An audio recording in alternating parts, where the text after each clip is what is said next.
Si tu vois cette vidéo, ton éveil spirituel a déjà commencé.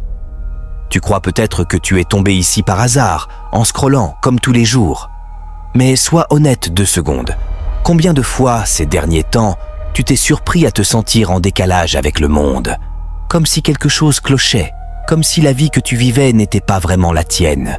Tu joues ton rôle, tu souris, tu travailles, tu sors, mais à l'intérieur, il y a une voix qui chuchote. Ce n'est pas tout, il manque quelque chose. Cette vidéo, ce n'est pas un contenu de plus, c'est un miroir. Si tu restes jusqu'au bout, tu ne pourras plus faire semblant de dormir. Parce qu'une fois que l'âme se réveille, elle ne se rendort plus. Tu l'as déjà senti. Ces moments où tu regardes le ciel un peu trop longtemps, où tu te demandes pourquoi tu te sens vide alors que tout va bien, où tu n'arrives plus à supporter les conversations superficielles, les dramas, les mensonges, les faux sourires. Tu n'es pas froid, tu n'es pas bizarre, tu n'es pas devenu insensible. Tu es en train de changer de fréquence. L'ancien toi est en train de se fissurer. Et c'est exactement comme ça que commence un éveil spirituel. Par une rupture intérieure que personne ne voit, mais que toi, tu ne peux plus ignorer. Regarde ce qui t'entoure. Tu n'es plus capable de consommer n'importe quel contenu comme avant. Les vidéos vides, les challenges débiles, les scandales montés en épingle te fatiguent. Ton âme n'en peut plus d'être nourrie de bruit. Alors oui, ton doigt a cliqué sur cette vidéo. Mais il a été guidé par quelque chose de plus profond que ton simple réflexe. Appelle ça comme tu veux. Intuition, univers, Dieu, fréquence. Peu importe le mot, ce qui compte, c'est le message. Tu étais prêt. Prêt à entendre autre chose que ce qu'on te vend depuis des années. Prêt à te rappeler que tu n'es pas qu'un corps qui court après l'argent, l'attention ou la validation des autres. Tu sens bien que tout ça ne suffit plus. Tu peux t'acheter des vêtements, remplir ton agenda, accumuler des soirées, agrandir ta liste de contacts. Et malgré tout, quand tu te retrouves seul dans ton lit, le silence te rattrape. Et ce silence, c'est ta vraie vie qui frappe à la porte. L'éveil, ce n'est pas des anges, des paillettes et des citations Instagram. C'est brutal. C'est inconfortable. C'est quand tu commences à questionner tout ce qu'on t'a appris. Pourquoi je me lève tous les jours pour une vie qui ne m'inspire pas? Pourquoi je reste entouré de personnes qui ne voient pas qui je suis vraiment? Pourquoi je me force à jouer un rôle qui m'étouffe? Si ces questions tournent déjà dans ta tête, ce n'est pas un bug, c'est un début de nettoyage intérieur.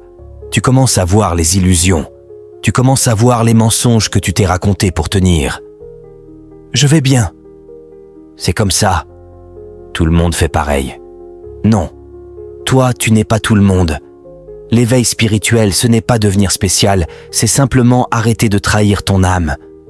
Et là, maintenant, pendant que tu entends ces mots, ton esprit essaie de résister. Il va te dire que ce n'est qu'une vidéo, que tu exagères, que tu réfléchis trop. C'est normal. Le mental a peur de perdre le contrôle. Mais l'âme, elle, reconnaît la vérité. Si tu ressens un frisson, un poids dans la poitrine, une émotion qui monte sans raison logique, ce n'est pas rien. C'est ton être profond qui réagit. Alors écoute-la. Avant qu'on avance plus loin, fais une chose simple.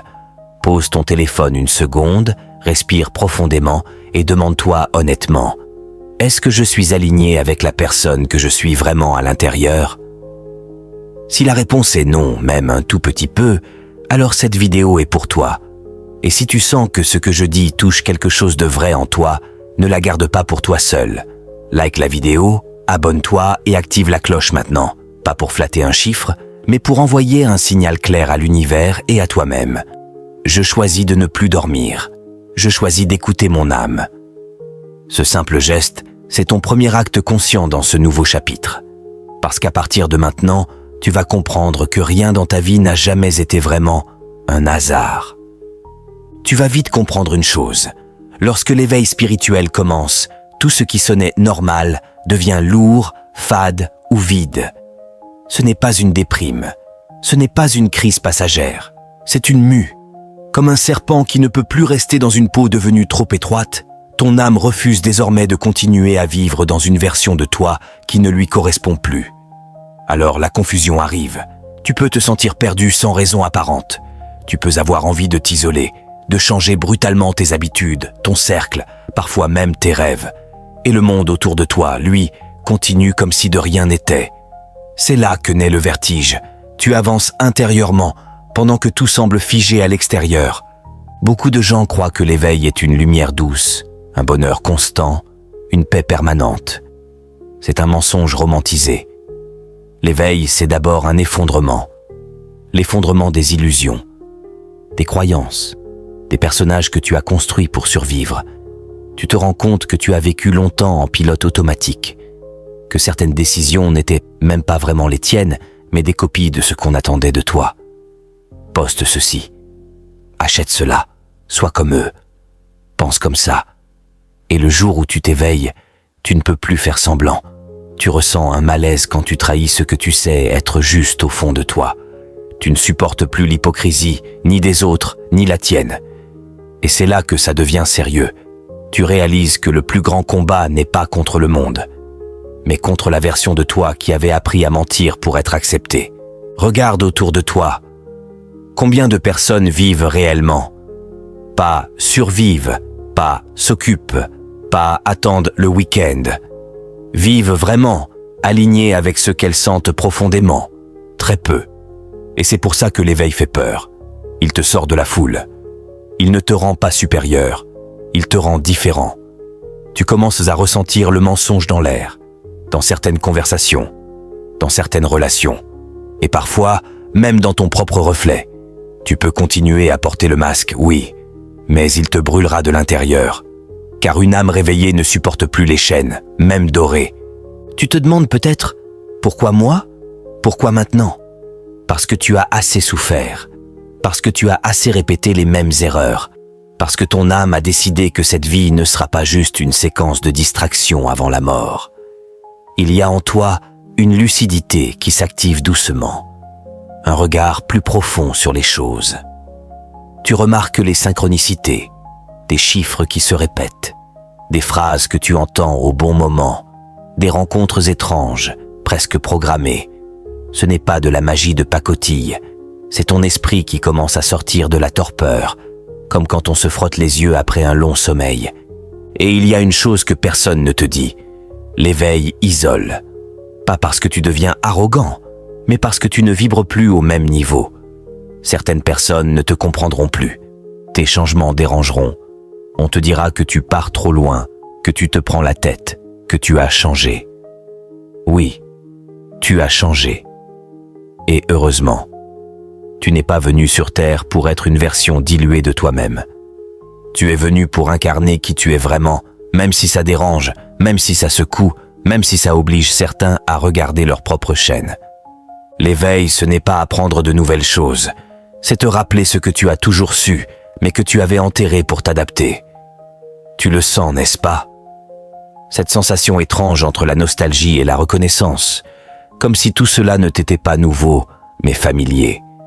Comme si tu te souvenais d'une vérité que tu avais oubliée. Et ce souvenir ne te laissera plus tranquille. Il n'est pas là pour te séduire. Il est là pour te réveiller. Si tu ressens ce que je dis profondément, alors ne pars pas maintenant. Ce n'est que le début. Dans le prochain bloc, on va parler de ce que ton éveil est en train de détruire, pour te reconstruire autrement. Et crois-moi, ce que tu avais peur de perdre n'était rien comparé à ce que tu t'apprêtes à devenir. Il y a une phase de l'éveil dont personne ne veut parler. Parce qu'elle fait peur. Parce qu'elle détruit l'image belle et lumineuse qu'on vend de la spiritualité. Cette phase, c'est celle où tout commence à tomber. Pas doucement, pas élégamment, mais comme un château de cartes qu'on souffle sans prévenir. Et la vérité, c'est que ton éveil n'est pas en train de t'offrir une vie plus confortable.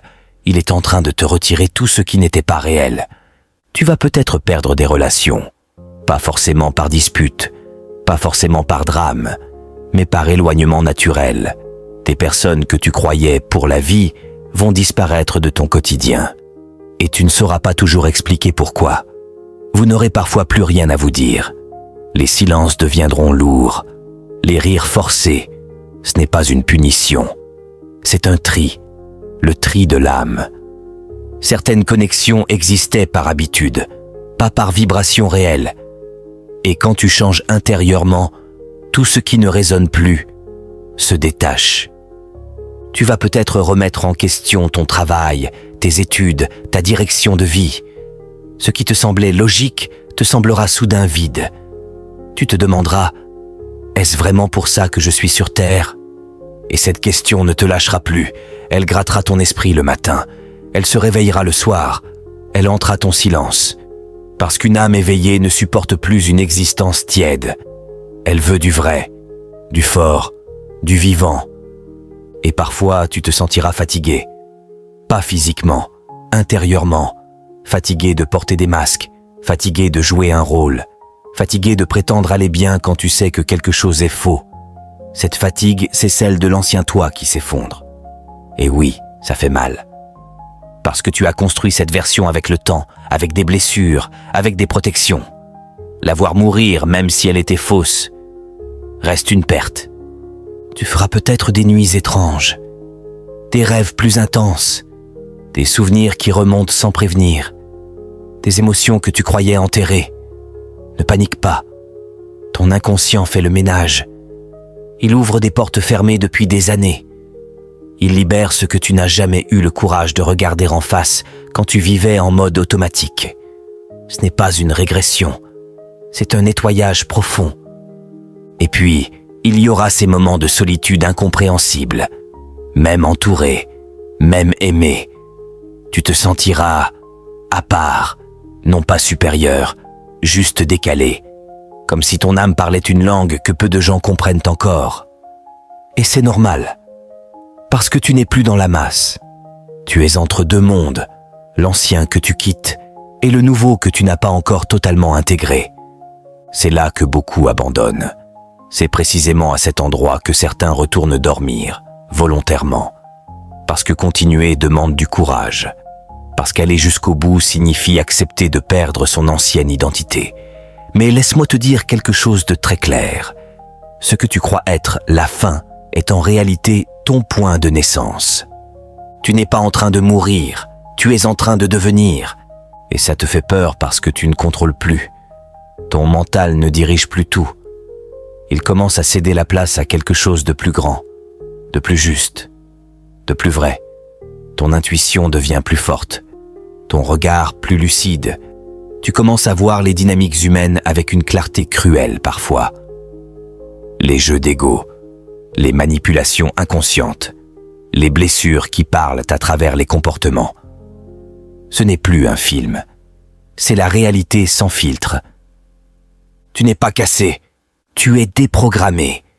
Et cette déprogrammation, même si elle fait mal, est une libération invisible. Une renaissance intérieure que personne ne fêtera pour toi. Mais un jour, tu regarderas en arrière et tu comprendras, sans cette chute, tu ne serais jamais monté aussi haut. Dans le prochain bloc, on va entrer dans la transformation. Pas la destruction, pas la perte, mais la reconstruction. Ce moment où tu cesses d'être ce que le monde attend pour devenir ce que ton âme exige. Après l'effondrement, il y a le silence. Pas un silence vide, un silence dense, lourd de sens. C'est là que commence la vraie transformation. Pas celle que tu montres, celle que personne ne voit. Tu ne deviens pas soudainement sage ou zen. Tu deviens lucide. Et la lucidité change tout. Tu ne réagis plus comme avant. Tu observes davantage. Tu parles moins, mais chaque parole pèse plus lourd. Les émotions continuent de traverser ton corps, mais elles ne te contrôlent plus avec la même violence. Tu n'es plus emporté. Tu es présent. Avant, tu voulais comprendre le monde. Maintenant, tu te comprends toi. Tu remarques les détails, les micro-changements autour de toi, l'énergie de certaines personnes qui t'allègent ou t'épuisent sans un mot. Tu ressens quand un lieu est faux, quand une parole est creuse, quand une intention est masquée. Rien de mystique ici. Tu développes simplement cette intelligence intérieure que le monde moderne a systématiquement étouffée par le bruit, la vitesse, la distraction permanente. Tu apprends à rester seul sans t'effondrer. Tu apprends à dire non sans culpabiliser. Tu apprends à partir sans t'expliquer. Et c'est là que tu gagnes quelque chose de plus précieux que la validation. La souveraineté intérieure.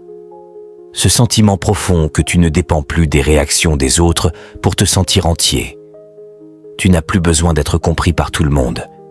Tu n'as plus besoin d'être aimé par tout le monde. Tu as besoin d'être juste envers toi-même. Tu deviens dangereux pour les illusions parce que tu ne cours plus après, parce que tu ne t'attaches plus aux apparences, parce que tu ne te compromets plus pour être accepté. Et quand tu cesses de mendier, la vie commence à donner. Tu comprends aussi que ton éveil n'était pas pour aller mieux, il était pour devenir vrai. Tu n'étais pas destiné à t'anesthésier dans une vie confortable mais vide. Tu étais destiné à ressentir, à comprendre, à traverser, à incarner. L'éveil fait mal parce qu'il te retire les anesthésiants mentaux, le déni, l'illusion, la fuite. Et soudain tu ressens tout. Le beau plus fort, le laid plus clair, la solitude plus profonde, mais aussi la paix plus stable. Une paix qui ne dépend plus des circonstances. Tu n'as plus besoin de tout contrôler, parce que tu comprends une chose essentielle. La vie ne t'attaque pas, elle te sculpte.